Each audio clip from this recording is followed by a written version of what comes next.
불확실한 시장에 맞설 차별화된 투자 전략 12월 31일 머니쇼 플러스 시작합니다. 자, 어제 폐장한 우리 증시, 오늘은 하루 쉬어갑니다.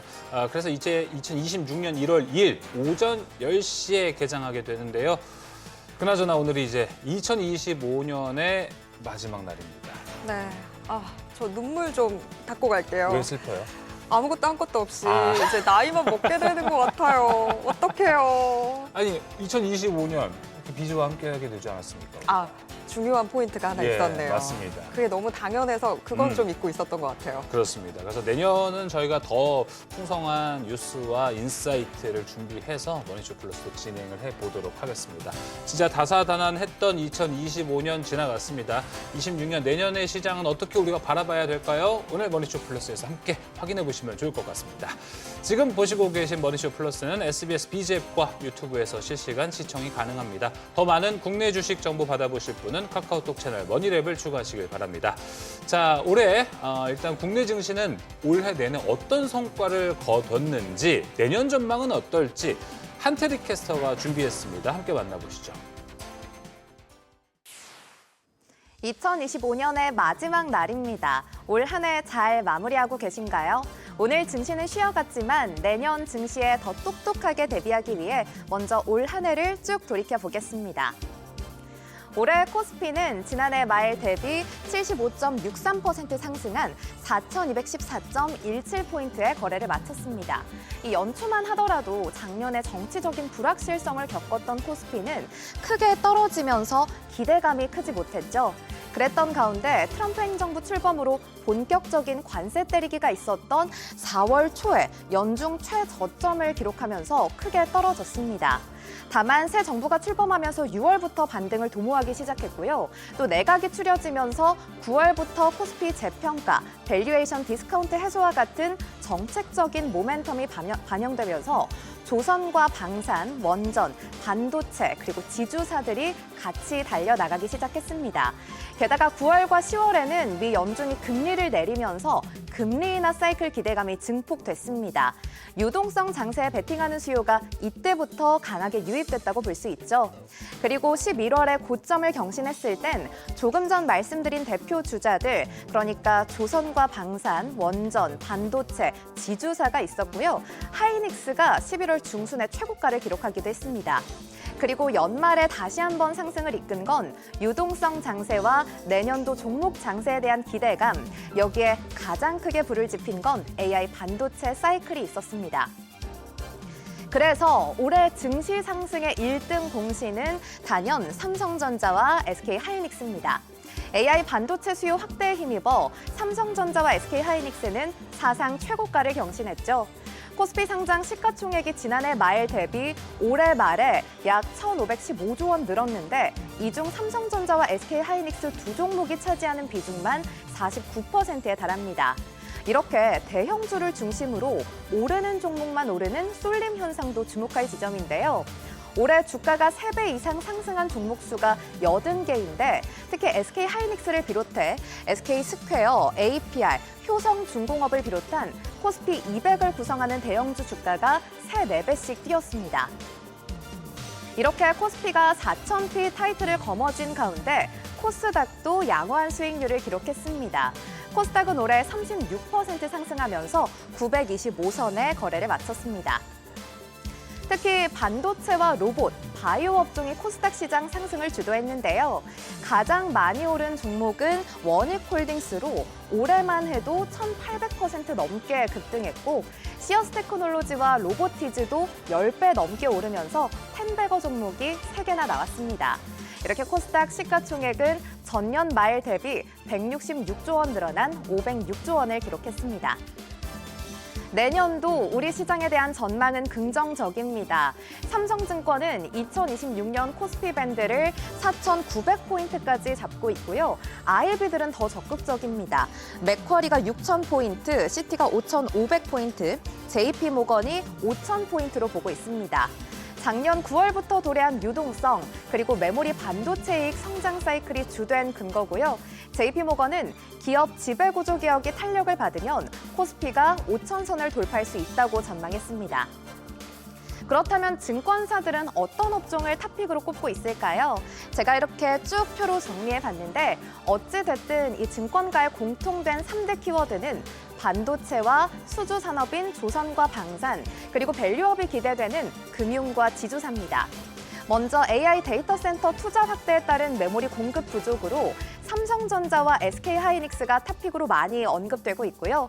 그리고 조선과 방산 쪽은 단순한 기대감이 아닌 확정된 수주 잔고를 바탕으로 실적이 찍히는 구간에 진입했다는 평가가 나옵니다. 또 정부의 자본시장 활성화 대책과 기업들의 주주 환원 정책 강화가 맞물리면서 KB금융과 삼성물산 같은 저평가된 지주사와 금융사에 대한 재평가가 이뤄질 걸로 내다봤습니다. 물론 이러한 낙관론의 이면에는 우리가 경계해야 할 요소들도 있습니다. 신한투자증권과 삼성증권은 글로벌 관세 정책의 변화가 우리 수출 전선의 변수가 될 수 있음을 지적하고 있고요. 미국의 금리 인하 사이클 진입은 긍정적이지만 인하 속도가 기대에 못 미칠 경우 유동성 장세가 위축될 수 있다는 신중론을 포함하고 있습니다. 또 금리 인하 기조 속에서도 환율의 변동성을 주시하면서 균형 있는 시각을 가질 걸 당부했고 지수 전체의 상승보다는 실적 가식성이 높은 종목 위주의 선별적인 접근이 필요하다는 분석이 나옵니다. 이제 이런 포인트들을 유념하면서 우리는 내년 증시를 대비해봐야 할 텐데요. 이 증권가가 제시한 희망적인 숫자들을 넘어서 여러분 모두가 승리하는 시장이 되길 진심으로 응원하겠습니다. 여러분 새해 복 많이 받으시고요. 그럼 지금까지 증시 전망 전해드렸습니다.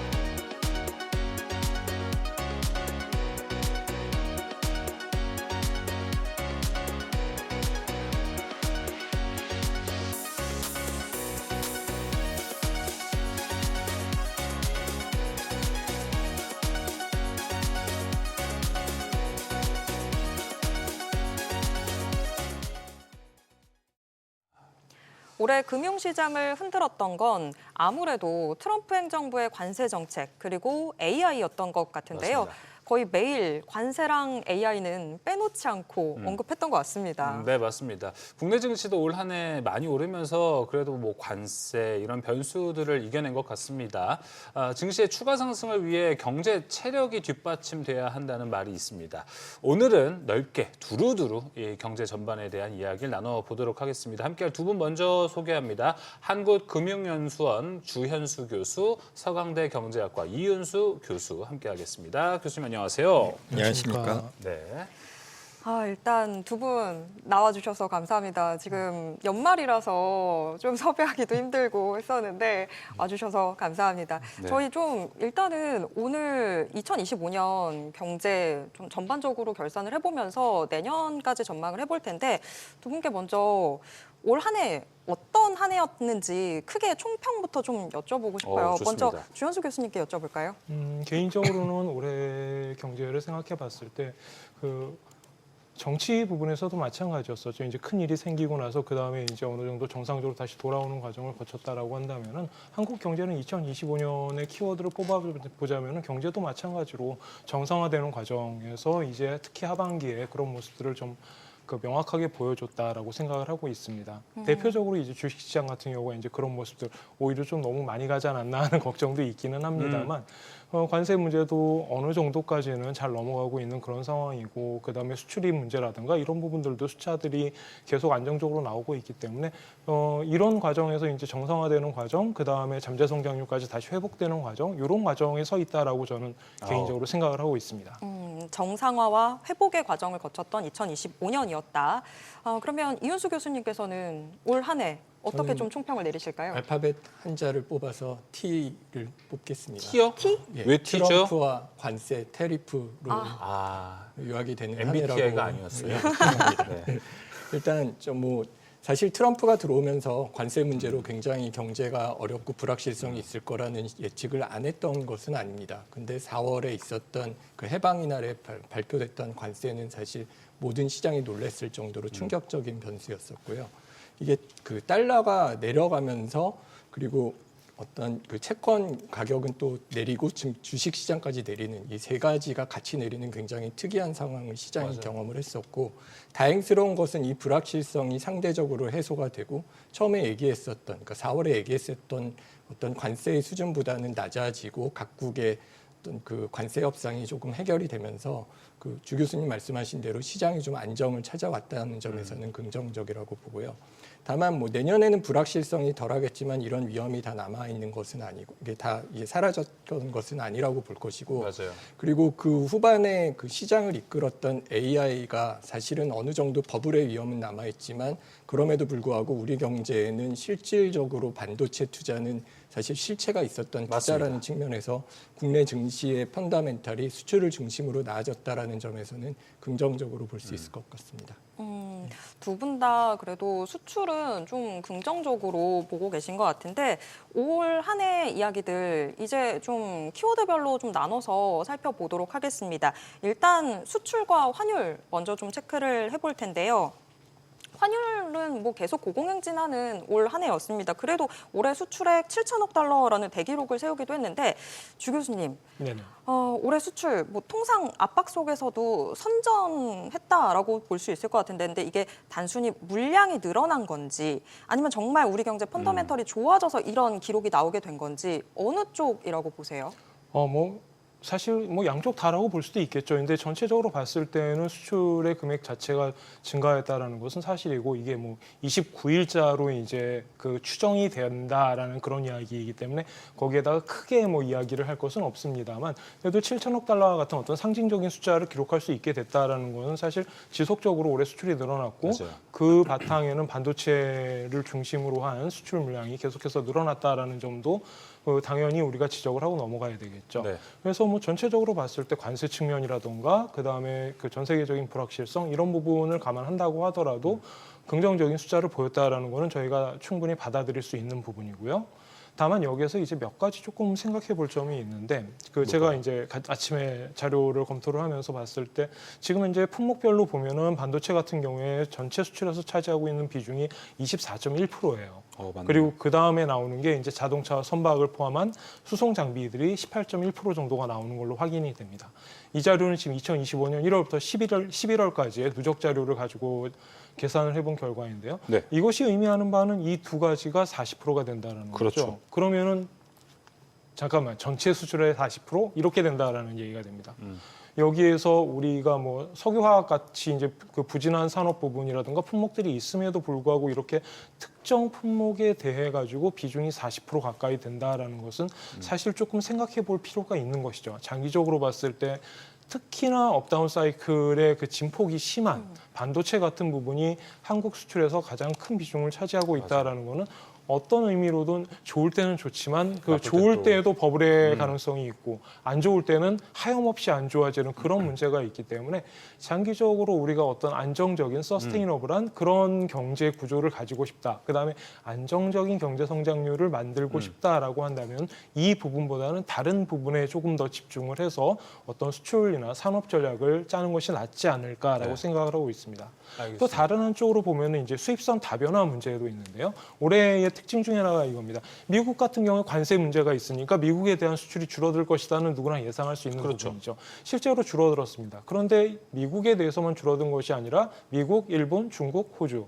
즉 메이저 파트너들에 대한 수출이 감소하고 있는 모습을 보이고 맞습니다. 있다는 거죠. 대신에 대만을 중심으로 한 동남아시아 국가들, 그다음에 CIS와 같은 그런 국가들의 그 수출 비중이 높아지고 있는데, 다변화라는 측면에서는 이것이 괜찮을 수 있습니다만, 그렇다라고 해서 메이저 파트너와의 수출 규모가 감소하는 거는 조금 생각해 봐야 될 문제라는 맞아요. 거죠. 어느 정도 안정적인 수준을 만들어 나가는 것이 중요하지, 이런 식으로 그 마이너스가 나타나는 그런 형태는 좀 이제 왜 그런 문제가 발생을 했는지, 그다음에 이런 부분을 극복하기 위해서는 어떤 식으로 전략을 짜야 될 부분인지, 이런 부분에 대해서 우리가 대외 수요 측면에서 조금 더 고려를 해봐야 될 것 같습니다. 네, 딱 맞는 얘기를 해주신 것 같습니다. 우리나라가 이제 올해 7천억 달러를 수출했습니다. 이게 한화로 따지면은 1,012조 정도 되는 이제 금액이라고 볼 수 있는데, 이은수 교수님께서 보셨을 때는 아까 교수님께서 앞서 얘기해 주신 대로 미국 쪽 수출량은 많이 좀 줄어들었습니다. 이 부분을 우리가 지금 관세 영향을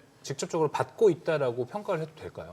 예, 일단은 관세 영향을 받고 있고 특히 자동차 같은 것이 저희가 미국에 수출하는 비중이 컸었는데 예. 그게 좀 줄어든 부분에서는 미국과 지금 지적하신 대로 미국과의 어떤 교역량이 줄어든 부분은 사실 그 7천억이라는 큰 성과에도 불구하고 저희가 좀 걱정을 해야 될 부분이라고 생각을 하고요. 네. 그럼에도 불구하고 자동차는 다행스럽게도 유럽이나 아시아권으로 시장을 넓혔다라는 점에서 굉장히 어려운 시기에 좀 성공적인 성과를 보였다라고 볼 수 있을 것 같습니다.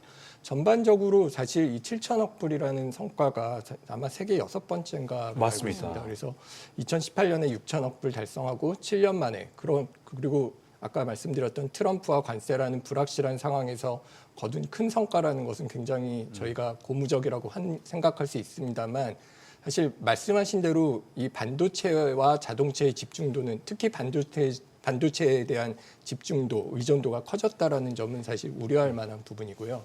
이게 우려를 저희가 해야 되는 부분은 사실 그럼 다른 산업들이 뭐가 있느냐라고 할 때 뭐 K-뷰티 이런 것들이 뭐 성과를 보였다라고 하지만 굉장히 규모가 작습니다. 그리고 이렇게 반도체가 잘 아시다시피 저희가 슈퍼사이클이라고 해서 좋을 때는 굉장히 좋지만 나쁠 때는 굉장히 큰 점이 있는데 이 얘기는 역설적으로 지금 미국에서 얘기하는 AI 버블이 꺼지고 반도체가 타격을 받았을 때 우리 경제가 받는 타격도 더 클 것이다라는 것이고 그것을 받쳐줄 것들이 있느냐라는 것에 대한 우려가 이제 하나가 있고요.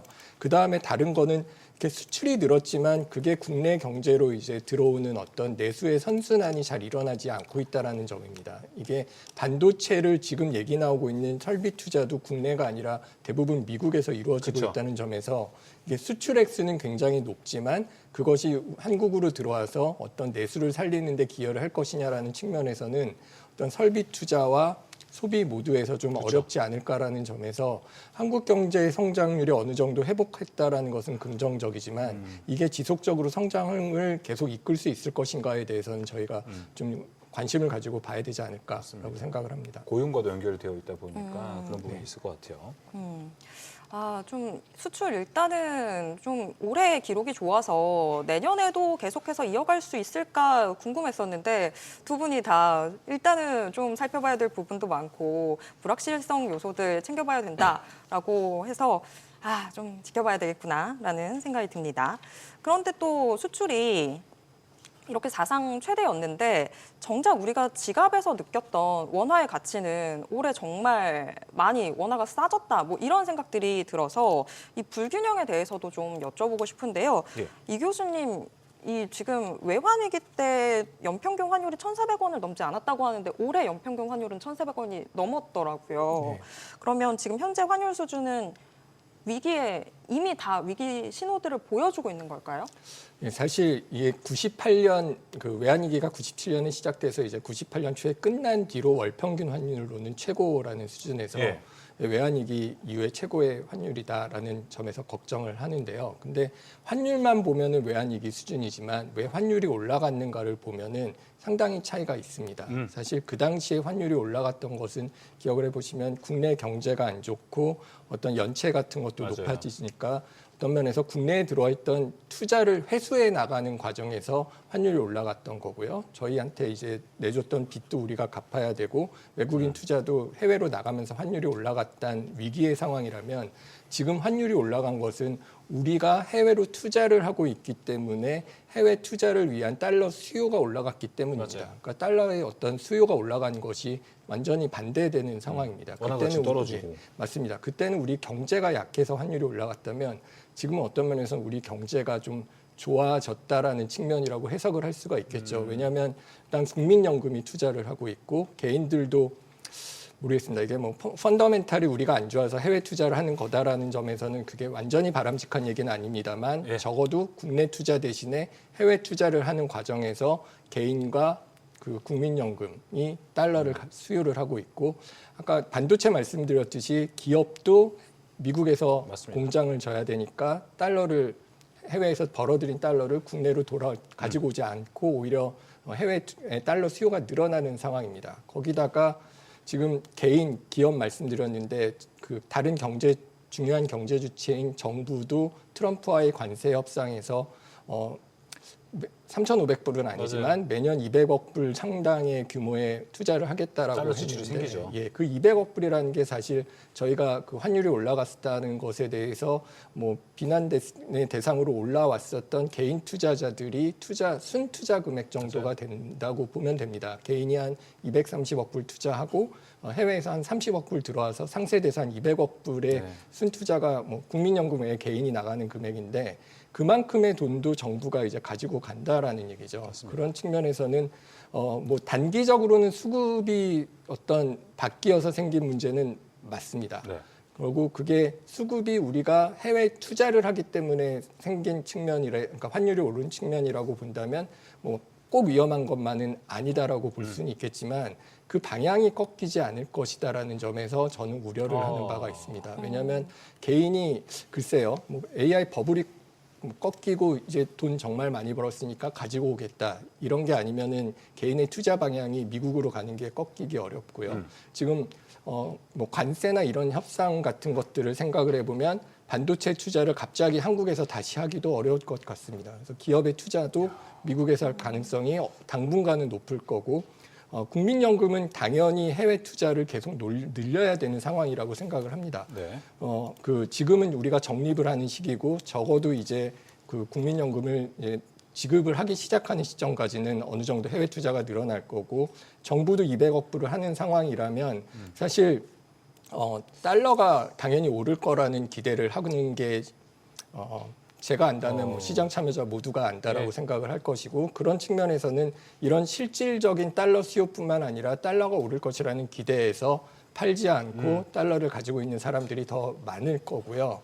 그런 측면에서는 원화가 지금 저평가된 통화냐라고 볼 수가 그러니까 저평가됐냐 원화가 너무 싼 게 아니냐라는 예. 측면에서 단기적으로 우리 경제의 펀더멘탈 이렇게 해외에 투자할 만큼 한 펀더멘탈에 비하면 저평가된 통화라고 보기 어려울지 모르겠지만 네. 앞으로 달러가 흘러가는 흐름, 한국 기업의 해외 직접 투자라든가 개인과 기관이 해외 투자 확대를 고려해 본다면은 원화 약세는 사실상 장기적인 흐름상은 계속될 가능성이 예. 높다라고 마음의 네. 준비를 해야 되지 않을까 생각을 합니다. 알겠습니다. 교수님, 구조적인 거는 뭐 바뀔 수가 없다 치더라도 내년에 세계 국채지수 편입 효과나 이런 부분으로 약간의 좀 영향을 받을 수 있지 않을까요? 예, 약간의 영향을 받기는 하겠죠. 근데 그게 지금 어떤 작은가요? 지금 큰 흐름을 거스를 정도로 클 것인가에 대해서는 그렇죠. 두고 봐야 되지 뭐 않을까. 들어오는 생각합니다. 금액 자체는 사실 상당히 큰 금액이 되는데 이게 미리 환율이 올랐던 게 있어서 그거를 가지고 있던 자금이 들어올 확률도 있고 물줄기 자체를 예, 지금 맞습니다. 이게 한 방에 들어온다는 건 우리가 또 예측하기 어려운 부분이기 때문에 일단은 뭐 WGBI라 편입이 된다라는 기분 좋은 호재는 기다리고 있습니다. 그 외에도 교수님 말씀해 주신 거는 환경, 조성 자체가 몇 개 조금씩 바뀌어야 되고 정부나 당국에서도 근본적인 해결 대책을 좀 내놔야 하는 그런 흐름인 것 같습니다. 이렇게 또 세계앵커가 이야기를 해줬으니까 저도 주현수 교수님 내년에 전 좀 기대를 하는 부분은 우리가 그래도 위안화와 엔화와 좀 동조를 하고 있지 않습니까? 근데 지금 여기도 좀 잡혀가는 흐름이고 내년에 이제 미국의 금리 인하를 하고 QT를 중단하고 QE로 갑니다. 그러면 달러가 많이 풀리다 보니 달러의 가치도 내려가겠죠. 그러다 보니까 원화는 어부지리도 좀 올라갈 수 있는 부분도 있지 않을까라는 생각은 좀 하게 됩니다. 이 부분은 좀 어떻게 보시나요? 몇 가지 좀 생각을 해보죠. 지금 QE 말씀을 하셨는데 사실 이 부분은 너무 좀 섣부른 생각일 수 있다. 벌써 아직도 성급한 건가요, 이거? 예, QE라는 거는 기본적으로 제로 금리가 되고 그 다음에 이제 금리 정책에 의해 가지고 유동성을 공급할 수 없는 상황에서 그 막무가내로 물량으로 밀어내는 그런 유동성 공급 방식을 우리가 QE라고 하는 것이고요. 지금 현재 그 연준에서 진행하고 있는 거는 단기적으로 내년 4월까지 그렇죠. 지금 그 그렇게 재정증권을 이제 어느 정도 매입해 가지고 유동성을 공급하는 그런 시스템을 구축을 하고 있습니다. 우리가 보통 이거를 RMP라고 이야기를 하고 있는데요. 얘와 QE와의 가장 큰 차이점은 지금 단기적으로 유동성이 경색되는 모습을 보이고 있기 때문에 네. 그거를 단기적으로 중앙은행이 지불 준비금의 형태로 은행들에게 공급을 해줌으로써 그런 유동성 경색 현상을 막아주는 그런 효과를 기대를 하는 것입니다. 이거는 일단 QE하고 다르고요. 그다음에 두 번째로 이야기를 했을 때 그러면은 이게 한국 원화에 어떤 식으로 영향을 미칠 것이냐, 그렇죠. 아니면 한국 시장에 미치는 어떤 그런 흐름을 생각해 볼 때 어떤 식으로 되어야 되느냐라는 점을 생각해 본다면 첫 번째로 우리가 지금 개인 투자 내지는 국민연금의 투자 이런 부분에 굉장히 처음 보는 일이기 때문에 아니 이렇게 많이 나가라는 생각을 한다라는 거죠. 그런데 가만 생각해 보면 우리가 국제 수지표를 한번 열어서 잘 생각해 보면은 국제 수지는 크게 두 가지 구분으로 이루어집니다. 첫 번째가 경상 수지가 되겠죠. 네. 우리가 수출을 해가지고 얼마나 달러를 벌어 들어오냐라는 부분이 있을 거고, 그 다음에 금융 수지에서는 이 벌어 들어온 달러를 어떤 식으로 처리를 하느냐라는 부분이 나오게 됩니다. 그랬을 때 지금까지는 사실 어떤 식으로 진행이 되냐면은 이거를 가지고 외화를 보유하는 네. 그런 외화 보유액을 늘리는 그런 식으로 끌고 갔었다라는 거죠. 그래서 정부가 이것을 관리를 하면서 FX의 스팟 프라이스를 조정해 나가는 그런 식의 자세를 보였는데, 지금부터는 국민연금도 그렇고 개인 투자도 그렇고 이 부분이 대외 투자의 형태로 유출되기 시작하면서 전체적으로 하나의 흐름이 완성되는 그런 효과를 보여주게 됩니다. 그렇기 때문에 여러분들 올해 자료를 보시면은 정부의 외화 보유액 규모가 그렇게 크게 변화하지 않는 모습을 보실 수가 있어요. 물론 개입을 했다라든가 이런 부분에서 이제 영향을 받는 부분도 있을 수 있지만 그 부분을 제외한다고 하면 어느 정도 균형이 맞아 나간다라고 볼 수가 있겠죠. 네. 그러면은 이제 우리가 과거에 계속 지난 20년간, 30년간 직면했었던 문제. 달러는 이렇게 많이 들어오는데 왜 환율은 이렇게 높은 수준을, 아니면은 우리가 항상 이야기하는 적정 수준의 환율보다 높은 수준을 기록하고 있는 거지라는 그 딜레마가 이제 해소되는 단계에 나올 수가 있는 거죠. 예를 들어서 IMF에서 최근에 아티클포 우리 한국 정부와의 이제 협상을 진행하는 과정에서 그 적정 환율 수준을 1,330원에서 1,350원대를 이야기를 한 적이 있습니다. 맞아요. 그러면은 지금 그 기준에서 봤을 때도 높은 수준인데 이게 왜 이러한 현상이 나타나는가를 생각해 본다면은 관세 협상 과정에서 가장 큰 이슈가 됐었던 2025년 하반기를 완전히 FX 시장에서 장악했었던 한일 간의 어떤 원엔의 동조화 현상이 계속해서 유지되었기 때문에 그런 측면이 있다라고 아무래도 생각을 해야 되는 부분이거든요. 아까 교수님께서 말씀하신 바와 같이 200억 불을 계속해서 아웃플로우를 만들어야 된다라는 거는 그게 FX에 영향을 미칠 수밖에 맞습니다. 없는 부분이 있는 거고요. 그래서 원화와 엔화가 동조화가 됐었던 거고, 엔화는 지금 156엔 수준에서 계속해서 약세를 기록을 하고 있는데 한국 같은 경우에는 이번에 개입을 통해 가지고 한 50원 정도를 떨어뜨렸었죠. 그러면 지금 여기에서 물어볼 것은 한국 원화 입장에서 봤을 때 이 디커플링이 계속해서 유지될 수 있는 성격의 것이냐. 만약에 그러니까요. 균형이 제대로 이루어졌다라고 한다면 여기서 다시 올라가야 돼야 할 무슨 어떤 역사적 필연성이라든가 이런 부분은 사실 정당화하기 어려울 겁니다. 다만 그것이 아니라 어떤 아웃플로우가 더 많아져서 그런 현상이 나타난다라고 한다면 그 부분은 외환 보유액을 줄이던가 아니면은 다른 방법으로 이것을 매칭시켜 가면서 사실 환율이 결정되는 그런 모습을 따라가게 되겠죠. 그렇다면 우리나라를 둘러싼 미국이나 일본, 중국을 통해서 어부지리로 원화가 강세된다라는 흐름은 좀 쉽게 예측하기는 어려울 것 같아요. 예, 그런 식의 어떤 강세를 기대하기는 좀 어려울 것 같습니다. 다만 한 가지 가능성은 생각해 볼 것이 미국의 경제 정책이 2026년에 어떤 식으로 전개되느냐의 부분이 있고, 네. FRB의 거버너 중에 한 명이 이제 미란이 임명이 됐는데 이 이야기를 안 할 수는 없는 거죠. 이 사람이 주장했던 첫 번째가 관세였고 그 다음 두 번째가 환율 정책이었는데, 만약에 관세가 15% 부과된 상태에서 원화가 15% 가치가 하락한다면은 실제적으로 한국 기업들이 없는 피해는 없다라는 거였고, 이 똑같은 전략을 2017년, 2018년 중국이 사용을 했었죠. 그래서 관세를 먹이는 만큼 프로라타로 환율을 조정하는 그런 작업을 진행을 했었는데, 지금 같은 형태를 보신다라고 한다면 한국이나 일본이나 거의 비슷한 모습을 따라가고 있구나라는 걸 확인하실 수가 있어요. 이것에 대해서 2026년 미국 행정부는 어떤 스탠스를 취할 것이냐라는 점이죠. 아직까지 굉장히 불명확한 측면이 있고, 미국에서 환율이라는 것이 어떤 내생면수로서의 역할을 하지 실제로 이거를 가지고 강력하게 조정하겠다라는 거는 1980년대 중반의 플라자 합의 이후에는 크게 없었던 모습이기 때문에 굉장히 말씀드리기는 어렵습니다만, 맞아요. 이 부분은 염두에 두고 만약에 원화의 강세가 진행된다면은 달러와 약세를 인위적으로 유도하면서 원화 강세가 따라가는 그런 모습은 한번 생각해 볼 필요가 있지 않나라고 생각을 하고 있습니다. 알겠습니다. 이 원화가 지금 이렇게 약세가 되고 있는 거, 달러가 강세가 되고 있는 흐름은 어떤 한 가지만의 이유로 좀 되는 게 아니고 복합적인 이유들이 모여서 환율 상승을 이렇게 야기시키고 있는 건데, 일단 그런 부분에 있어서 우리 정부가 이 환율을 잡기 위해서 일단 구두 개입에 들어간 상태입니다. 이윤수 교수님께서는 지금 환율은 사실 아까 펀더멘탈에 대한 이 주변 환경에 대한 이야기를 다 해주셨어요. 그래서 이건 이제 이해는 되는데 지금 근데 이 환율이 움직이는 건 사실 아까도 얘기해 주셨지만 센티 네. 그쪽에서 많이 좀 좌지우지 되는 것 같습니다.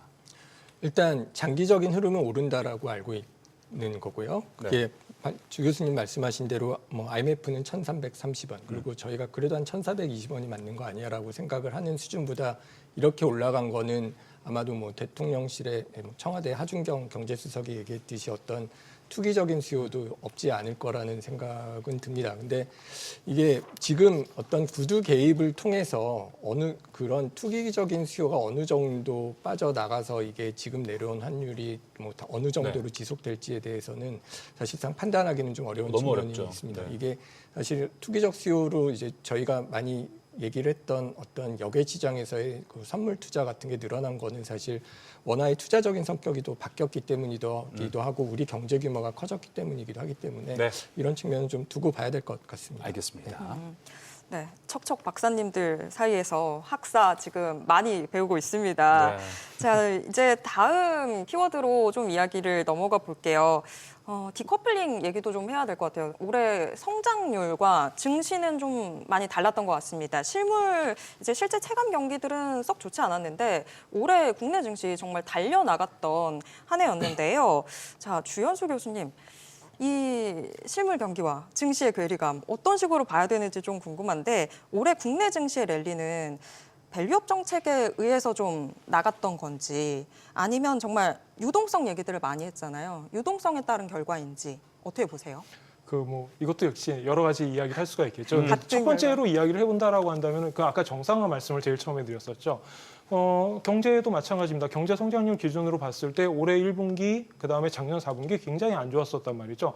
이러한 것들이 계속 올라오는 과정에서 3분기가 되면 1.3%까지 경제 성장률이 올라가는 것을 확인하실 수가 있습니다. 사실 증시나 어떤 주식의 가치 이런 부분은 성장률에 대해서 굉장히 민감한, 물론 이제 이 성장률은 아닙니다만 그래도 그 성장률이 점점 개선되는 과정에 있을 때 사실 증시가 반응하는 속도, 반응성이라고 할까요? 이런 것들이 더 빨라지는 측면들이 있기 때문에 사실 이거는 어떤 의미로 보면 같은 방향으로 갈 수 있다라고 볼 수가 있겠죠. 그 이외에도 그 경제 정책 부분의 정상화라는 측면, 그 다음에 이번 정부의 어떤 주식 시장에 대한 뭐랄까요? 커미트먼트가 정확하게 이루어지고 있다. 그 이재명 정부에서 이제 그런 이야기를 한 적이 있었죠. 이게 실제적으로 그 세율이 적용되는 구간을 이제 조정하느냐 조정하지 않느냐의 이슈가 컸었는데 그때 시장에서 그렇게 생각한다면은 이거는 그대로 유지하는 게 맞다라는 식의 언급을 하고 그대로 진행을 시켰단 말입니다. 결국 이야기는 뭐냐면 물론 시장이 근시안적으로 잘못된 부분을 주장할 수도 있습니다만 시장의 신뢰를 확보하는 방법 중에 하나는 시장과의 의견이 교감이 있고 그다음에 내가 커미트먼트를 했다라고 하면 내가 약속을 했다라고 한다면은 그것은 큰 효과가 없더라도 지켜주는 게 맞다라는 그런 어떤 시장의 신뢰를 확보하는 과정이라고 볼 수가 있는 거죠. 조금 전에 말씀하셨습니다만 배당 수익률을 올린다라든가 그다음에 밸류업의 문제라든가 그다음에 구조조정을 하겠다라는 그런 측면에서 다 주주 친화적인 정책 쪽으로 끌고 나가겠다라고 약속을 하고 지금까지 그래서 뭐가 나왔는데라고 하면 아직까지 없는 부분이 있지만 그래도 지난번에 약속을 한 거를 지켰으면 이러한 약속들도 중장기적으로 계속해서 지킬 수 있을 것이다라고 한다면은 그러한 것을 기반으로 해가지고 그러면은 내가 이 약속들을 믿고 주식을 추가적으로 매입하는 게 긍정적일 수 있겠구나라고 생각을 할 수 있다라는 것이죠. 그러한 부분들을 따져보고 그 다음에 아까 교수님께서 말씀하셨지만 반도체 쪽에서의 슈퍼 사이클이 이제 개선되고 특히나 지난번 사이클도 좀 비슷한 측면이 있었습니다만 그 레가시적인 부분들 즉 우리가 보통 HBM 같은 그런 하이 테크놀로지의 빅 인베스트먼트가 추가되는 그런 부분이 아니라 기존에 판매하던, 기존에 생산하던 부분들의 가격이 같이 따라 올라가면서 기업들이 추가적인 투자나 감가상각에 대한 우려 없이 실제적으로 매출을 일으킨 것이 전부 다 영업이익으로 돌아오는 그런 부분들이 있기 때문에 이번에 이 슈퍼사이클에서 기업들의 영업이익에 대한 기대가 상당히 커진 그런 측면이 있는 거죠. 그러한 부분들을 경험을 하게 된다면은 향후에 지금 현재의 증시의 상승률에 대한 타당성 마지막으로 확인해 봤을 때 지금 트레일링 기준으로 PER이 약 19배 정도가 나오고 있습니다. 높은 수준은 아니에요. 여러모로 봐도 높은 수준은 맞아요. 아닙니다. 예를 들어서 S&P 500 같은 경우만 하더라도 23배 정도가 나오고 있는 수준이거든요. 그렇기 때문에 우리가 19배 왔다라고 해가지고 이게 코리안 디스카운트가 완전히 다 해결됐다라거나 그런 식의 이야기를 할 수준은 아닌 것이고, 그다음에 이게 지금 너무 빨리 올랐기 때문에 버블 아닐까라는 걱정을 할 수도 있는데, 그 부분에 대해서도 지금 이 수치가 의미하는 거는 맞아요. 아직까지 그런 수준은 아닌 것 같다라고 얘기를 하게 된다라는 거죠. 그리고 마지막으로 실물 경제 성장률을 따져봤을 때 지금 현재 2026년 경제 성장률을 대략적으로 1.8에서 1.9% 정도로 보는 기관들이 많고 그런 식으로 전망을 하고 있는데요. 그 정도의 수준이라면 지금 3분기에 나왔던 숫자보다 계속해서 좋아지는 모습을 보일 수 있다라는 그런 기대감을 갖게 하고 있고요. 그다음에 이러한 측면에서 실물이 받쳐주고 거기에 내수가 따라오게 된다면, 그러면은 2026년의 전체적인 증시 환경에 대해서는 크게 나쁘지는 않을 것이다라고 생각해 볼 수가 있겠죠. 유동성과 관련해서는 한국은행이 계속해서 주장하고 있지만 우리가 그런 거 아니야라는 이야기죠.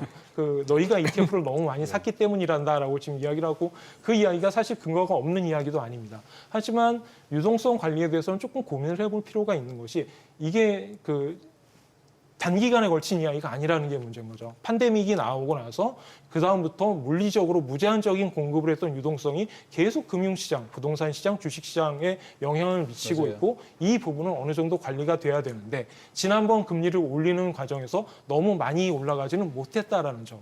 그러한 점 때문에 유동성이 아직까지 한국에서는 문제가 있다라고 보여지고, 이 부분에 대해서 한국은행은 좀 진지하게 고민을 해봐야 될 것 같습니다. 예, 알겠습니다.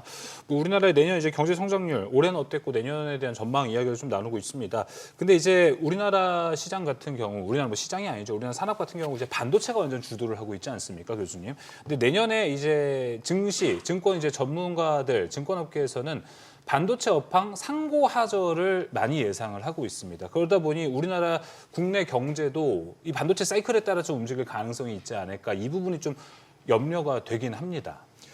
그 반도체 사이클이라는 것을, 뭐 이제 사이클이라는 건 전혀 모르는 겁니다. 상황에 따라서 달릴 그렇죠. 수도 있고, 예를 들어서 내년 초에 지금 미국 금융권에서 걱정하고 있는 AI 관련 섹터에 대한 익스포저 문제, 이런 부분과 관련해 가지고 급격하게 냉각될 수도 있습니다만, 네. 실제적인 수요 측면에서 봤을 때 이 부분은 그렇게 되기가 쉽지 않을 거다라는 이야기들을 많이 하고 있고요. 어쨌든 간 미국 기업들 입장에서 AI와 관련된 인프라스트럭처를 계속해서 깔아나가는 과정이고, 이에 따른 반도체 수요는 계속해서 유지가 될 것이다. 버블이 붕괴되느냐 안 붕괴되느냐, 그것과는 상관없이 실물적으로는 그렇게 될 가능성이 매우 높다라는 거죠. 요거를 가정에 두고 이야기를 한다면 사실 1년에서 1년 반 정도의 반도체 사이클은 너무 짧다라고 보여집니다. 대략적으로 2년에서 2년 반 정도는 저도 이야기를 길었으면 하고 좋겠어요. 있고요. 네. 그다음에 좀 낙관적으로 보고 있는 사람들 같은 경우에는 이번에는 뭐 3년까지도 이야기를 하고 있는 경우도 있습니다. 그래서 지금 실제적으로 그 영업이익 추산을 하고 있을 때 그 주요 그 두 개의 대기업에 대해서 나오는 숫자들이 조금 이상하게 보여지는 것들이 그런 부분을 조금 그 반영하고 있는 그런 과정이라고 보여지고 있기 때문에 지금 당장 상고하저에 대해서 하반기에는 나쁘지 않을까라는 부분에 사실 그 어떤 방점을 두고 이야기를 하는 것보다는 상반기에는 확실히 그쵸. 괜찮은 상황이 유지되고, 하반기에는 그때 가서 또 생각하더라도 다른 뭐가 나올 수 있죠. 아직까지는 지금 그때 둔화되는 거를 너무 고민할 필요는 네. 없다라고 보여집니다. 알겠습니다. 내년에 이제 어떤 언론 보도에 따르면은 한국 경기 회복은 건설 투자 회복, 그리고 확장 재정에 따른 민간 소비 증가, 세 번째로 아까 앞서 이야기했던 반도체 호황 얘기했습니다. 반도체는 이야기했는데 확장 재정에 따른 민간 소비 증가, 그다음에 이제 건설 투자 회복을 두 가지로 뽑았던 기사가 있었습니다. 교수님, 근데 이게 내수잖아요. 네네. 내수가 우리나라의 경기를 회복시키는데 내년에 도움이 좀 될 거라고 보십니까? 저희가 그 이재명 정부 초반이었죠. 실제적으로 서브시디를 이제 제공을 하면서 그것이 내수에 실제적으로 영향을 미친다라는 거를 3분기 자료를 통해서 확인을 하긴 했어요. 문제는 뭐냐면은 그때와 같은 방식으로 일반 소비자들에게 재정 지출을 또 할 그 것이냐? 서브시디를 주는 형태로, 보조금을 주는 형태로 진행을 하지는 못할 겁니다. 그쵸. 실제적으로 재정 부채도 어느 정도 압박을 받기 시작했고, 이번에 그 예산기획처 장관으로 이제 그 낙점이 된 분 네. 같은 경우에는 사실 균형 재정을 강조하는 분이기도 하기 때문에 실제적으로 이해은 이러한 부분이 더 의원. 네. 이러한 부분이 더 진행될 것인가에 대해서는 좀 우리가 염두에 두고 생각을 해야 될 것 같습니다. 다만 그리고 아까 교수님께서 지적하신 것처럼 반도체는 이게 소비 내수로에 이전되는 그런 낙수 효과라고 해야 될까요? 전이 효과라고 해야 될까요? 이런 부분이 굉장히 미약함에도 불구하고 네. 어느 정도까지는 이것이 진행될 수밖에 없는 수준의 것이고, 그리고 26년에 경기가 어느 정도 개선이 되는 모습, 3분기를 기점으로 해가지고 점점 올라가는 모습을 보인다라고 한다면 개인들의 소비 지출도 이게 늘어날 수밖에 없는 성격이 된다라는 것이죠. 여기에서 한 가지 조심해야 될 거는 한국 그 내수를 가로막는 가장 고질적인 문제 중에 하나인 그 부동산 대출의 문제. 맞습니다. 이 부분에 대해서 좀 고려를 해봐야 될 거예요.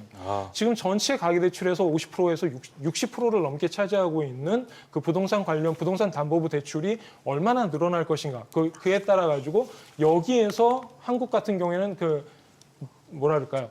부의 부효과, 즉 네거티브 웰스 이펙트가 발생하는 그런 부분들이 나타나는데요. 즉 내가 돈이 조금 많이 생기면은 그거를 가지고 부동산을 매입을 하고, 그래서 이거를 가지고 자산 가치를 상승시키는. 다만 이 자산 가치를 상승시키기 위해서 내가 지금 현재 쓸 수 있는 그 가처분 소득은 줄어드는 그런 효과들이 주로 나타나고 있는데, 이 부분을 어떻게 관리를 할 수 있을 것인가? 즉 다시 말해서 한국은행 내지는 정책 당국이 부동산을 어느 정도로 유지를 해주느냐에 따라 가지고 그 소비 지출에 미치는 영향도 나타나기 때문에 이 부분을 조금 주의해서 봐줘야 될 것 맞습니다. 같습니다. 지금 이 부분 관련해서는 이윤수 교수님께서도 좀 얘기해 주실 부분 있을 것 같은데, 최근에 한국은행이랑 같이 보고서 발간하시지 않으셨나요? 아, 예. 그 보고서에서 좀 지금 이렇게 금리 규제 따로 놀면 백약이 무효하다, 약간 좀 세게 이야기를 하셨던데. 아, 그게 사실 이게 그 제가 드리고 싶었던 말씀은 사실 거시건전성 정책이라는 거는 어떤 지금 가계대출 말씀하셨지만 이 대출로 인해서 경제, 특히 금융과 은행이 흔들리지 않는 식의 어떤 건전성을 통해서 어떤 무리한 대출이 일어나지 않도록 해야 되는 게 원칙입니다만은, 우리나라의 경우는 이 거시건전성 규제가 부동산을 잡는 데 쓰이는 경우가 되게 많았습니다. 그러니까 사실 가계부채가 늘어난 과정도 보면은 뭐 지금처럼 조일 땐 조이지만 경제가 어려울 때는 늘 풀어주는 구조를 가졌거든요. 네, 생각을 해보시면 2013년에 빚내서 집 사라 이런 것도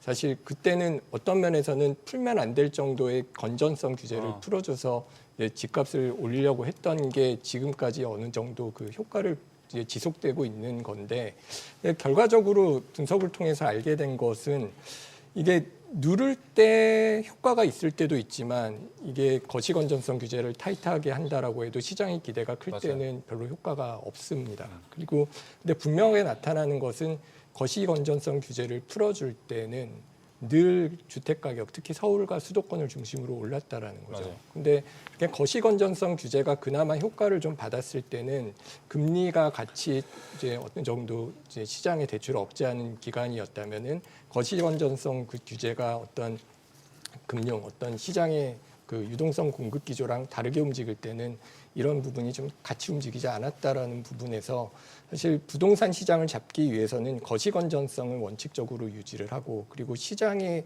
부동산이 오를 것이다라는 기대를 어느 정도 꺾기 위해서는 그것에 대한 수익률을 낮춰줘야 되고, 수익률을 낮추기에 가장 중앙은행이 할 수 있는 가장 쉬운 방법은 사실 금리를 올리는 거기 때문에, 그런 게 같이 될 때 어떤 부동산 가격을 잡을 수 있다라는 식의 연구라고 보시면 될 것 같습니다. 네. 올라간 지 이틀밖에 안 됐는데 금방 보셨네요. 바로 또 열심히 찾아봤죠. 너무 좋은데요. 예. 아유, 오늘 이렇게 척척 박사님들을 모시는데 준비를 또 열심히 학사가 해야죠. 열심히 맞습니다. 공부를 해야죠. 예. 네. 아, 그리고 또 이 교수님께는 미국 경제도 또 여쭤보고 싶어요. 한국 경제가 저성장 속에서 증시가 달렸다면 미국 경제는 그래도 성장 계속하면서 증시도 좀 갔던 편인데, 맞습니다. 근데 미국 경제는 어쨌거나 고용 둔화에 대한 우려가 있는 상황이잖아요. 그렇다면 내년에 미국 경제 어떤 식으로 좀 전망하고 계시는지. 일단 당연히 트럼프의 어떤 관세 정책과 불확실성이 커지면서 미국 경제가 굉장히 안 좋을 거라고, 상대적으로 안 좋을 거라고 예측을 했었습니다만, 그 예측을 뒤엎고 AI 투자의 덕을 본 측면도 있겠죠. 예, 굉장히 좋았습니다. 특히 놀라웠던 거는 그 지난 분기에 성장률이 3.8%에서 4.3%로 이제 시장을 상회했거든요. 이게 사실상 굉장히 높은 성장률이고, 예상도 3.2% 정도밖에 안 됐었습니다. 예. 근데 막상 근데 내용을 들여다 보면은 그렇게까지 좋은 것 같지는 않아요. 일단 소비가 굉장히 견조해서 맞아요. 소비가 성장을 이끌었다라고는 하지만 이게 부유층에 집중된 소비고 의료나 어떤 면에서는 조금 뭐 해외여행 같이 좀 상류층이 쓰는 거고 반면에 세탁기나 뭐 접시 닦는 디시워셔기 같은 보통 내구재 소비는 줄었습니다. 그리고 저희가 지금 AI 투자에 되게 관심이 많은데 맞아요. AI 투자가 증가는 했지만 그 기여도도 좀 줄어들고 있는 양상이 나왔거든요. 그리고 순수출이 늘어난 것도 성장률의 1.6%포인트 기여는 했는데 그게 무역 수지가 개선된 이유가 그 전에 관세 때문에 수입을 굉장히 많이 했었고 그게 사라지면서 기저효과로 수입이 줄면서 순수출이 늘어났다라는 거죠. 그래서 뭐 성장률이 되게 높게 나온 거는 맞지만 그리고 또 소비가 민간 투자가 어느 정도 내수의 성장 모멘텀이 견조한 거는 맞지만 이 내용 면에서는 굉장히 놀랍다라고 판단하기는 어렵고요. 지금 말씀하셨던 그 고용과 관련해서는 사실 연준도 고용이 악화될 것에 대한 우려를 내서 어떤 그 인플레이션뿐만 아니라 그 고용 시장에도 관심을 가지고 보겠다라고 하고 한동안 동결됐던 금리를 이제 내리기 시작했던 건데요. 근데 그럼에도 불구하고 미국의 시장이 그렇게 나쁘냐라고 본다면 고용률이 뭐 올라간 거는 맞지만 그게 그렇게까지 높게 올라간 것도 아니고 사실 코로나 이전에 비해서도 그렇게 높은 수준은 아닙니다. 이게 경기가 더 침체될 것을 우려해서 내린 어떤 보험성 금리 인하라는 점을 생각을 해본다면 예. 미국의 시장은 아직 생각보다 그렇게 나쁘지 않은 것 같고요. 그런 측면에서 우리가 잠재 성장률이 회복돼서 2% 정도 경제 성장을 했으면 좋겠다라고 얘기할 때 미국 경제는 지금 한 4%의 성장률을 보이고 있다라는 점에서는 네. 미국이 그 주식 시장이 호황이었던 이유가 뭐 작년엔 좀 꺾이긴 했습니다만 어느 정도 미국 경제가 뭐 예상보다 더 견조하게 움직인 그렇죠. 것이 주요한 원인이 아니었을까라고 생각을 해봅니다. 네, 또 재정 정책이 또 슬슬 이제 다시 기조가 변화하기 때문에 미국 증시에 대한 추이 상황 이야기를 좀 나눠봤습니다. 그런데 주현수 교수님 이제 최근에 이야기가 좀 많이 나오는 게 트럼프의 관세 정책의 위헌 여부를 가지고 미국 이제 대법원이 판결을 라는 건데요. 이게 지금 여파가 뭐 위헌이 나온다면 엄청 커지겠죠. 근데 이게 현실적인 가능성이 있는 건가요? 지금 뭐 이 부분에 대해서는 사실 뭐라고 언급하기가 좀 조심스럽습니다. 네. 가능성이 제법 된다라고 지금 컨센서스가 이루어지고 있는 것으로 보입니다. 2026년 상반기 중에는 그 판결이 날 것으로 예상이 되고 있는데요. 원래는 이제 연말까지는 나지 않겠느냐라고 이야기를 했는데 맞아요. 조금 지연이 돼 버렸죠. 그런데 이제 그래서 이 국제비상경제권한법 좀 긴 법률입니다만 이 권한에 의거해서 대통령이 세금을 부과하는 게 맞느냐라는 부분이 이슈가 된 것이고요. 세금의 부과를 결정할 수 있는 것은 국회이다라는 그런 기본적인 원칙이 깨졌기 때문에 이 부분에 대해서 연방 대법원 입장에서도 사실 그 트럼프 행정부의 손을 들어주기 어렵다라고 이야기를 하고 있습니다. 그렇다고 해서 그러면은 이게 예를 들어서 그 불법이다라고 트럼프 행정부가 패소한다고 하더라도 관세가 이전으로 돌아갈 것이냐라고 생각하면 반드시 그렇지는 않다라는 거죠. 이전의 예를 생각해 본다면 예를 들어서 2017년, 2018년의 경우를 생각해 본다면 중국에 대해서 관세 부과 조치를 할 때 이 당시에 무역법의 301조를 기반으로 해가지고 우리가 보통 슈퍼 301조 뭐 이런 이야기했던 거 아마 기억하실 겁니다. 이 다른 조항에 근거한 어떤 관세 부과가 얼마든지 가능하다라는 거죠. 대표적으로 지금 무역법의 122조를 보시면은 여기 나오고 있습니다만 단기적으로 최대 150일까지 무차별적으로 관세를 15%까지 부과할 수 있는 그런 조항들이 존재를 하고 있어요. 아니면은 무역확장법의 232조를 이용을 해가지고 다시 중장기적인 관세를 매길 수 있다라든지 이런 부분은 생각해 볼 수가 있다라는 거죠. 다만 미국 경제 입장에서 아니면 미국 행정부 입장에서 우리가 생각해 봐야 될 것은 지금 그래서 너희 관세 얼마 걷었어? 라고 물어보면은 25년 해가지고 대략적으로 $1,500 정도 이야기를 하고 있단 말입니다. 그러면은 일단 이거는 반환을 해야 돼요. 그러니까요. 작지 않죠. 그리고 내년에 지금까지 이야기를 하고 있는 것이 그러면은 우리가 이게 불법이 됐다라고 판결이 나온다라고 한다면은 다른 조항을 통해 가지고 실제로 관세를 얼마나 더 확보할 수 있을까라고 이야기를 했을 때 약 지금 상황에서의 절반 정도가 될 것이다라고 추정하는 그런 분석 보고서들이 많이 나오고 있습니다. 자, 이 분석들이 사실이라고 생각한다면은 내년에 추가적으로 얻게 되는 관세에 대한 수요는 750억 불 정도가 줄어든다는 거죠. 그러면은 내년에 미국 행정부가 그 마이너스를 갖게 되는 세수의 규모는 대략적으로 2,250억 불에서 2,300억 불 정도 규모가 될 거예요. 그럼 이게 어느 정도냐? 지금 2026년에 재정 적자 규모가 약 1조 7천억 달러이기 때문에 한 15% 정도가 된다는 거죠. 그럼 그 얘기는 미국 경제는 내년에 15%만큼의 추가 국채 발행을 하든지 아니면은 재정 적자가 추가적으로 나타나든지 이런 상황에 직면할 수도 있다라는 이야기가 되는 겁니다. 이 부분은 조금 조심해서 봐야 되겠죠. 네. 자, 먼저 주현수 교수님 답변을 들었는데 이윤수 교수님은 어떻게 보고 계세요?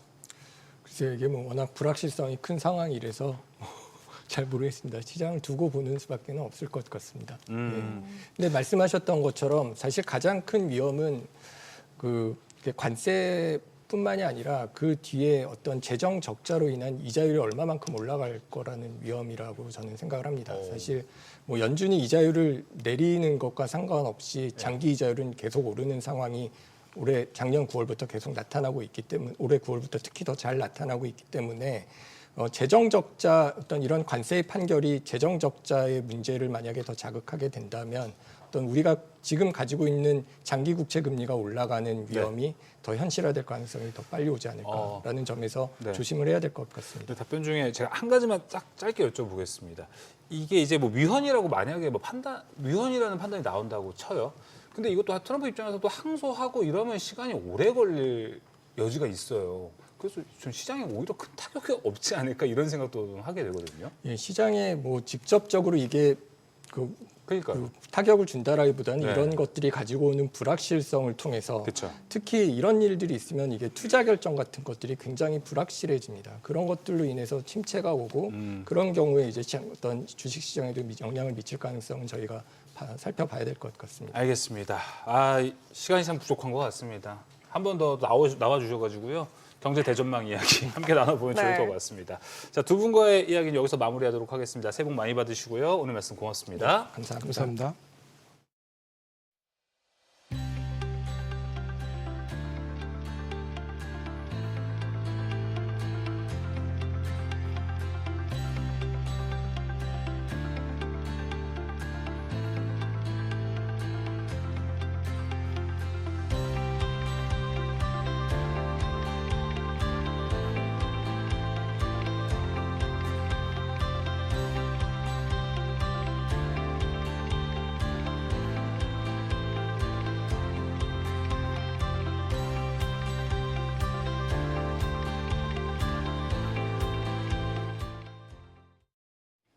(2025년의) 마지막 날입니다. 뉴욕 증시는 다사다난한 한 해를 보냈는데요. 마지막 거래일을 하루 앞두고 한산한 모습입니다.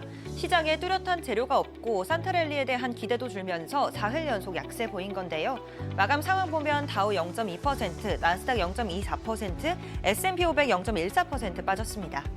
시총 상위 종목들 보면 대체로 큰 움직임을 보이지는 않았습니다. 엔비디아 소폭 빠졌고요. 애플도 연말 연초 소비가 둔화될 거란 우려에 약세 보였습니다. 나머지 종목들도 보시면 큰 행보를 보이진 않은 채 보합권 마감했습니다. 시총 6위부터도 보면 메타의 상승이 돋보였는데요. AI 에이전트 기업 마누스를 인수했다는 소식이 들려오면서 1% 넘게 상승했습니다. 이 부분 종목 리포트에서 자세히 짚어드리겠습니다. 테슬라는 또 악재가 나오면서 1% 넘게 빠졌는데요. 자동차 판매 전망을 공개했는데 부진한 인도량이 나오며 주가를 끌어내렸습니다. 이어서 간밤 공개된 12월 FOMC 의사록을 보면 연준 위원들의 의견 차이는 더 깊어진 걸로 나타났습니다. 이번 12월 기준금리 결정에서 12명 가운데 3명이 반대표를 던졌죠. 6년 만에 가장 큰 내부 이견이 드러난 건데요. 의사록에 따르면 이번 금리 인하 결정이 상당한 미묘한 균형점 위에 있었다고 표현했습니다. 연준 내부 분위기를 보니 향후 금리 방향을 확인할 수 있었습니다. 인플레이션이 예상대로 둔화된다면 추가 금리 인하는 가능하지만 물가가 다시 고착화될 경우 성급한 인하는 정책 신뢰를 훼손할 수 있다는 경계심도 여전히 크다며 팽팽한 대립을 보였습니다. 결국 향후 금리는 물가와 고용 지표에 따라 결정하겠다는 데 합의했습니다. 다만 최근 연설과 전망에서 내년 경제 전망이 비교적 양호하다고 평가하는 등 내년 연준이 4회 연속 금리 인하에 나서기는 쉽지 않을 거라는 분석이 우세합니다. 이어서 종목 리포트도 확인해 보시죠. AI 전쟁에서 빅테크들이 일제히 지갑을 열기 시작했습니다. 엔비디아와 소프트뱅크를 비롯한 AI 스타트업 인수에 속도를 내고 있는 건데요. 이런 흐름 속에서 메타의 고민도 분명해 보입니다. 오픈 AI와 구글에 비해 AI 모델 경쟁력에서 뒤처졌다는 평가가 계속되고 내부 개발에도 투자했지만 그 속도에 한계가 있다는 점이 계속해서 지적돼 왔는데요. 결국 메타는 AI 전쟁 후발주자라는 이미지를 벗어내야 하는 과제에 직면했습니다. 이를 위해 메타는 다음과 같은 전략을 선택했습니다.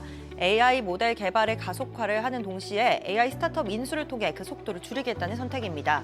그리고 꺼내든 카드가 바로 마누스입니다. 마누스는 기존 챗봇 중심의 AI와는 달리 사람 대신 스스로 계획을 세우고 또 업무를 수행하는 AI 에이전트 모델로 주목받았습니다.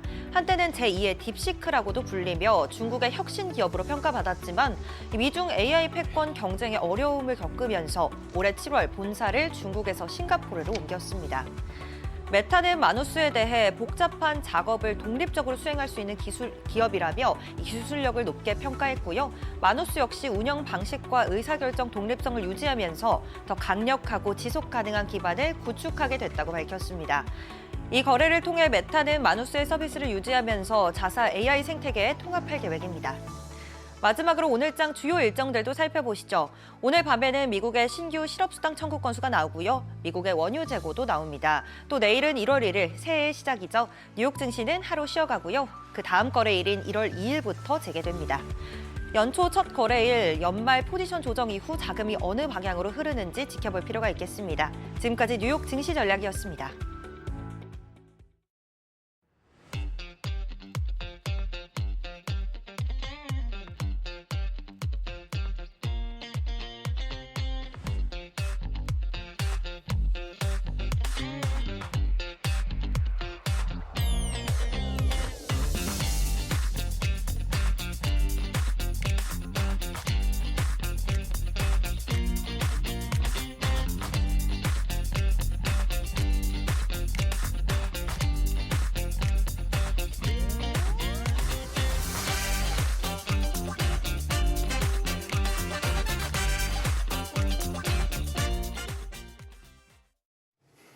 앞서 증시 인사이트에서 올해 가장 많이 언급했던 키워드가 관세, AI였다라고 말씀을 드렸는데요. 가장 많이 언급했던 기업을 꼽으면 바로 엔비디아가 아닐까 싶습니다. 작년에도 엔비디아, 올해도 엔비디아였습니다. 오늘은 그래서 전 엔비디아 코리아에 몸 담으셨던 준 AI 컨설팅 유흥진 대표와 함께 엔비디아 그리고 한국 AI 산업에 대한 이야기 나눠보도록 하겠습니다. 대표님 안녕하십니까? 네, 반갑습니다.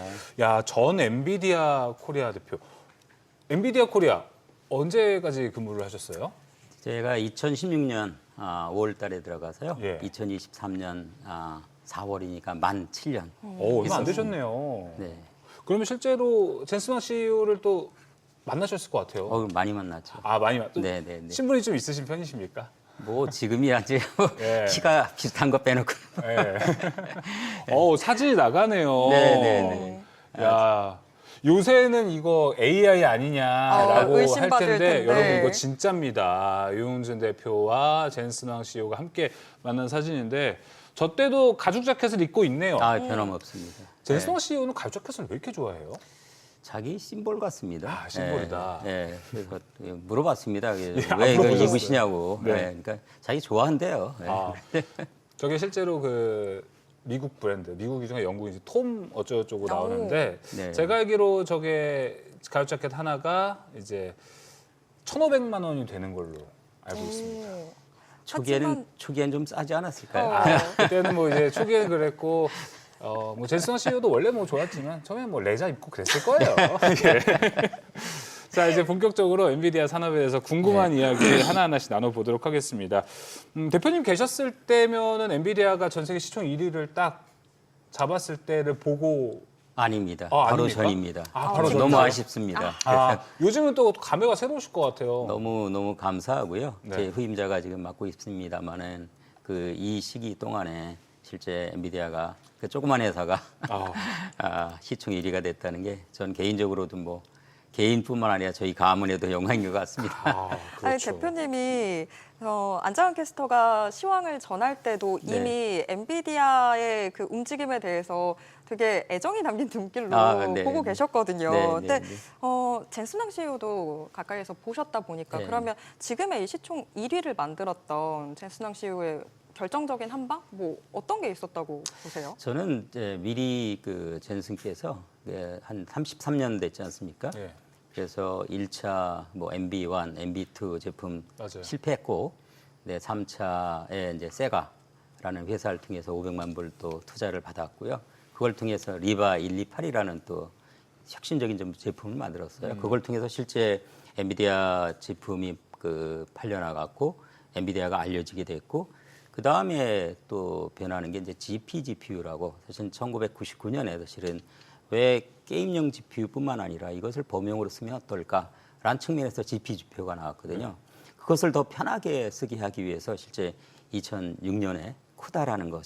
사실 이제 쿠다가 지금의 좀 쿠다가 어쩌면 2006 년이군요. 해자가 됐지 않습니까? 오. 그 당시에는 꽤 많은 사람들이 이걸 왜 해? 지금 게임용 GPU 팔아갖고 비즈니스를 키워야지. 이런 얘기를 많이 했는데 젠슨은 사실 미래를 보신 거죠, 사실은. 그것이 2012년에 알렉스 넷이 이제 이민희대 경진대회에서 우승했지 않습니까? 그것이 이제 엔비디아 GPU와 쿠다 기반으로 좀 만들어진 거거든요. 그러니까 사실은 그런 미래를 볼 수 있는 해안이라고 할까? 맞아요. 아니면 비전이라고 할까? 그것이 결정적인 한 방이 아니었을까? 그렇게 생각하고 있습니다. 야, 이게 진짜 이제 AI 시대가 도래하고 나서부터 엔비디아가 이제 지금까지 올라오기까지 그 전에는 사실 이미지가 이제 게임용 네. GPU, 그래픽 네, 메모리 네, 회사 네, 아니냐라는 네. 이미지가 있었는데 그래서 뭐 잘 얻어 걸렸다 이런 네. 이야기도 있었는데 최근에는 이제 뭐 그렇게도 인수하고 노키아 얼마 전에도 인수한 거 네, 보면서 아, 정말 생각하지도 못한 미래를 네. 다 그리면서 가고 네. 있구나 이런 생각을 네. 정말 많이 하게 됐습니다. 젠슨 CEO를 이렇게 실제로 보면은 그런 그 비범함이 잘 느껴집니까? 저의 첫인상 무섭죠. 아, 무서워요? 눈이 부리부리하거든요. 아, 사실은. 맞아요, 맞아요. 그런데 자세히 이제 얘기하다 보면 정말로 앞을 보는 그런 좀 해안이 좀 갖고 있고요. 대화할 때도 좀 상당히 뜨겁습니다. 뜨거워요. 그래서 정말로 진지하게 이분이 이제 우리 CES나 GTC 행사 때 보통 GTC 같은 경우는 한 2시간 넘게 하거든요. 예. 그걸 본인이 스크립트 없이 직접 다 말씀하세요. 되게 락스타 같은 면모들을 네, 보이잖아요. 네. 실제로 성격이 진짜 화끈한 게 치맥 회동 보시면서 아마 네, 되게 네. 흐뭇하셨을 것 네, 같아요. 다 이제 그때 뭐 골든벨은 사실 제가 듣기로는 이재용 회장이 쌌다라는 이야기도 있었지만 쐈습니다. 맞습니다. 네. 네. 근데 여기 다 돌아다니면서 네. 뭐 건배 제의하고 바나나 우유를 밖에서 막 들고 다니는 거 보고 아 젠슨 CEO가 정말 딴 건 몰라도 열정이 있는 사람이구나라는 걸 좀 많이 느끼게 네. 됐습니다. 그런데 그럼에도 불구하고 그런 행보 속에서도 저 행동 하나하나에는 의미가 있을 네. 거다라고 네. 이야기를 하시는 분들이 좀 있습니다.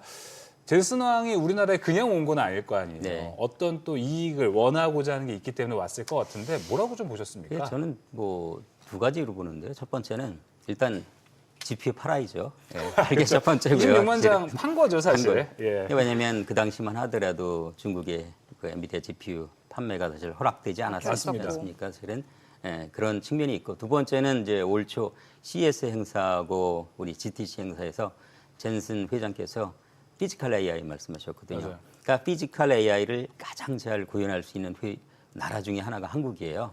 그게 이제 그 10월 30일인가요? 그 젠슨이 APEC CEO 서밋에서 맞아요. 이런 말씀하셨어요. 한국은 소프트웨어 측면에서 정말로 잘한다. 소프트웨어요? 예, 소프트웨어를 잘하는 나라다. 두 번째, 기술이 뛰어나다. 세 번째, 제일 중요한 게 제조 역량을 갖고 있다. 이 세 가지가 결합된 나라는 우리나라가 사실은 어떻게 보면 그쵸. 몇 나라 안 되는 그 나라 중에 하나거든요. 그런 측면에서 사실 좀 한국에 대해서 네. 그 돌아가신 다음에 한국을 위한 헌정 그 비디오도 영상. 만들었어요. 네. 그렇군요. 네. 근데 또 아까 살짝 좀 이야기가 나왔는데 이 계속해서 젠슨 왕 CEO의 행보들을 어떤 식으로 좀 해석하면 네. 좋을지 또 궁금한 게 최근 들어서 계속 저희가 기사로 접했던 부분들이 뭐 그로크 인수했다, 네. 또 인텔 지분 관련한 이야기들도 네, 네, 있었고 하다 보니까 이런 부분들은 저희가 어떻게 해석하면 될까요? 상당히 광폭 행보들인데. 네, 네. 네. 빠른 거죠. 우리가 어질리티라고 할까요? 그러니까 기밀성 측면에서 제일 왜냐면 얼추 한 달 정도 됐나요? 이제 구글에서 TPU, 그 뭐 제미나이 3.0 맞습니다. 프로가 실제 엄청나게 좋았다. 근데 저는 그거보다 그것을 TPU로 훈련시켰다. 근데 그것이 메타도 그걸 쓰겠더라. 뭐 이런 얘기를 했지 않습니까? 사실은 그런 측면에서 젠슨은 어떻게 생각을 할까? 그냥 우리는 크다라는 해자가 있기 때문에 그냥 있으면 될까? 저는 그거에 대한 대안이 그로크 인수한 거라고 최근에 있었던 생각되거든요. 그로크 실제적으로. 인수요. 그쵸. 그러면 그록을 누가 만들었습니까? 실제 TPU를 만드신 만들었던. 네. 그런 분들이 주로 나와서 그렇죠. 하신 거예요, 사실은. 앞서 이제 그 피지컬 AI 시대가 되면은 어차피 이제 추론 부분의 시장이 훨씬 더 커질 거거든요. 그거를 미리 대비하는 측면이 있지 않나. 그래서 저는 내년도 GTC에 젠슨 회장께서 어떤 말씀을 하실지 그게 아주 궁금합니다. 저도 사실 이거 질문을 준비를 해놨습니다. 이제 GTC가 3월에 준비가 네, 되어 네, 있잖아요. 키워드 뭘로 보세요? 저도 여러 가지 좀 후보군들을 몇 개 생각을 해봤습니다. 근데 대표님 생각을 먼저 좀 들어보고 싶어요. 저는 올 초 CES에서 피지컬 AI 처음, 사실은 피지컬 AI라는 얘기가 이전에 네. 뭐 페이페일리 교수님도 말씀하셨고 하지만 젠슨이 이야기함으로 말미암아 공식화됐잖아요. 사실 네. 월드 파운데이션 모델이니 등등하고 GTC에서는 그걸 또 많이 말씀하시고 그 후에 엔비디아 내부에서는 피지컬 AI 관련된 여러 가지 이제 플랫폼들 많이 발표했어요. 저는 내년 GTC의 핵심은 피지컬 AI, 피지컬 AI. 약간 더 구체적으로 어, 할 것인지 그걸 아마 좋아요. 그거 지켜보시면 좋을 것 같아요. 저도 이 부분은 완전 동의를 합니다. 근데 항상 젠슨 왕 CEO는 한 수가 뭐예요? 몇 수 앞을 앞서 네, 나가니까 네, 네, 네. 저도 피지컬 AI를 생각했는데 이거 좀 오히려 뭐 1차 답변, 2차 답변, 3차 답변 생각을 해본다면 전 바로 생각났던 게 혹시 양자를 키워드로 얘기하지 않을까? 퀀텀 쪽으로. 이 부분은 어떻게 생각하세요? 퀀텀은 지난 10월 달 그 GTC 워싱턴 GTC 네. 거기에서 언급을 하셨어요. 그래서 관련된 협업 업체들도 같이 이제 콜라보하는 것도 보여드렸고 이렇게 했는데 아마 그 모습대로 그대로 갈 거예요, 사실은. 아, 그래요? 네, 근데 그건 그대로 갈 거고요. 근데 제일 중요한 건 이제 피지컬 AI라고. 피지컬 AI다. 거기에 인프런스 부분에 이번에 이제 그렇고 인수했는데 그걸 갖고 어떻게 할 것인지 아마도 그런 거에 대한 좀 더 구체적인 그 좀 플랜을 말씀하시지 않을까 이런 생각이 좀 듭니다. 그런 피지컬 AI라면은 저번 치킨 회동부터 이어져서 이 결과가 쫙 우리나라에도 네. 많은 좀 수혜가 이루어질 것 같습니다. 쿠다의 인프라라는 관점에서 봤어도 삼성전자, 현대차에 갖고 있는 데이터, 네. 인프라, 공장이 필요한 걸 수도 있겠네요. 네, 엔비디아 네, 맞습니다, 입장에서는요. 맞습니다. 네, 알겠습니다. 확실히 그 뭐 의미 없는 회동, 뭐 이렇게 치킨만 먹고 막 그런 건 아니었다. 우리가 좀 이렇게 볼 수 있을 것 같습니다. 앞서 이제 그렇게 이야기를 하다 보니까 이제 추론 시장으로 넘어가는 거다 이야기를 하고 있습니다. 그렇다면 엔비디아 입장에서는 학습은 이제 끝났다라고 평가를 하는 건가요? 아유, 아닙니다. 이제 지금 현재는 이제 제 개인적으로 볼 때는 추론대 그 훈련대 추론은 한 8대 정도 이 정도 보거든요. 그러니까 절대적으로 지금 빅테크들이 작년만 하더라도 그 4개 빅테크 회사들이 각각 한 30만, 35만 대 정도 이제 H200 이걸 구매했고요. 올해는 그거의 2배 이상 돼 갖고 한 80만 대 이 정도 한 회사가 이렇게 구매를 하거든요. 그게 대부분의 용도가 훈련용입니다. 사실. 근데 방향은 이제 추론 방향으로 가죠. 그렇죠. 그러니까 우리나라의 퓨리오사 AI니 리벨리온이니 하이퍼엑스니 디백스니 뭐 이런 회사들이 계속 좀 부각되지 않습니까? 아마도 그런 시장에 대해서 젠슨도 분명히 놓치지 않을 거고요. 소프트웨어요. 그렇습니다, 실은. 네. 알겠습니다. 우리나라 AI 살짝 좀 언급해 주셨는데 네. 우리나라의 AI 산업 자체는 세계 시장 안에서 경쟁력 지금 어느 정도 있다고 평가하세요? 꽤 좋습니다. 좋은가요? 제 개인적으로는 좋습니다. 제가 한 아. 7년 동안 우리 AI 쪽 담당 대표로 있으면서 느낀 게, 야, 한국은 정말 그 어질리티랄까요? 수용성 측면에서 꽤 뛰어나다. 그게 나쁜 말로 하면 뭐 옛날 뭐 냄비 근성이니 뭐 이런 저거 하지만요. 흡수를 잘해요. 예, 잘 받아들여요. 그게 우리나라의 장점이고 AI가 사실은 그거거든요. 단 이제 그것을 할 수 있는 데이터 환경들, 인프라 환경들 이런 것들만 보강된다면 저희 나라는 뭐 AI 3대 강국? 그러니까 뭐 미국하고 중국하고는 많이 차이가 나지만 그래도 그 뭐 나머지 이제 3등에서 6등까지는 고만고만하거든요. 예. 저희 이스라엘, 뭐 영국, 프랑스, 캐나다 고만고만한데 그래도 이끌어가지 않을까 이런 생각을 좀 하고 있습니다. 저는 HBM 측면에서만 뭔가 AI 산업에서도 하드웨어. 제조업 국가 느낌으로 네, 간다고 네. 생각했는데 그런 거 이상으로 지금 평가를 하시는 저는 거예요? 그렇게 봅니다. 어젠가요, 요번에 이제 네. 또 그 탑5 좀 그 뭐 LG 포함해서 NC 그다음에 SK텔레콤, 그 네이버 그다음 한 군데 어디 있습니까? 사실은 뭐 등등등등 또 국가에서 좀 이제 그 국가 대표 주자로 독자 모델. 회사들 좀 선정을 했지 않습니까? 맞아요. 사실은 그런 것 자체가 참 좋게 봐요. 사실은 단 근데 그걸 통해서 우리 그 개발하는 사람들은 뭘 얻을 것이냐? 뭐 얻어야 되지 않습니까? 사실은 그래서 그건 대기업 측면에서 움직이면 그렇게 되고요. 만약에 그 대기업들이 실제 그 인프라를 잘 쓸 수 있도록 해준다면 좋겠는데 그게 아니라면 국가 측면에서는 광주에 이제 아이카 같은 거 있지 않습니까? 그런 그 거점의 AI 센터라고 할까?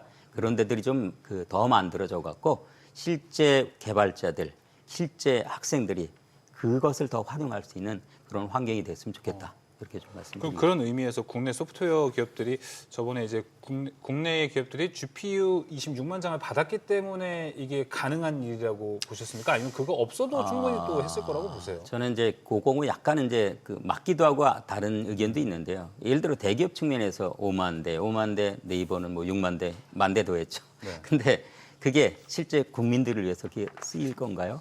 회사들을 위해서 쓰잖아요. 맞아요. 효율성을 위해 쓰죠, 지금. 국가의 5만 대가 국가에서 아마 그거는 좀 괜찮을 것 같아요. 저는 이제 국가 측면에서 더 많은 GPU 있지 않습니까? 그것을 회사 측면이 아니라 국가 측면에서 좀 구매를 해서 네. 그것을 개발자들, 학생들, 연구자들 이런 분들한테 좀 할애해 준다면 그게 더 효과적이지 않을까 그런 알겠습니다. 생각을 하고 있습니다. 이제 엔비디아가 이제 시총 1위, 전 세계 뭐 시총 1위를 현재 가져가고 있는 시간이 꽤 됐습니다. 근데 아시다시피 그 시총 1위라는 자리라는 거는 패러다임을 바꾸는 기업이 네, 하나씩 네, 하나씩 네. 올라갑니다.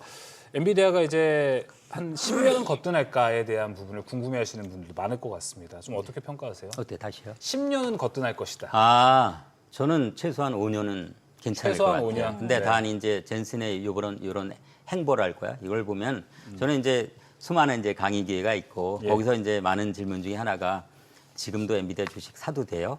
이런 그렇죠. 이제 질문들을 많이 하거든요. 저도 그걸 돌려서 한번 얘기해봤습니다. 근데 저 개인적으로는 젠슨이 계시는 한은 계속 그 매달 조금씩 그렇죠. 예. 하십시오라고 좀 말씀드리는 게 제가 이제 재직 중에는 잘 몰랐어요. 근데 오히려 나와서 보니까 객관적으로 그 맞아요. 회사들을 시각이 볼 넓어지다 수 있는 하잖아요. 그런 좀 시야를 갖게 됐는데 그렇구나. 보통 조직으로 생각하지 않고 저는 탑 매니지먼트가 어떤 사람인지 그걸 통해서 좀 결정할 수 있다 이렇게 판단합니다. 네, 오늘 시간이 부족한 게 참 아쉽습니다. 보내드려야 되는데 나중에 꼭 나와주시면 너무 네, 좋을 것 같습니다. 영광입니다. 네, 네. 유용준 대표와 함께했습니다. 대표님 오늘 말씀 고맙고 새해 복 많이 받으십시오. 감사합니다. 네. 올해 방송도 이렇게 모두 마무리가 된 것 같습니다.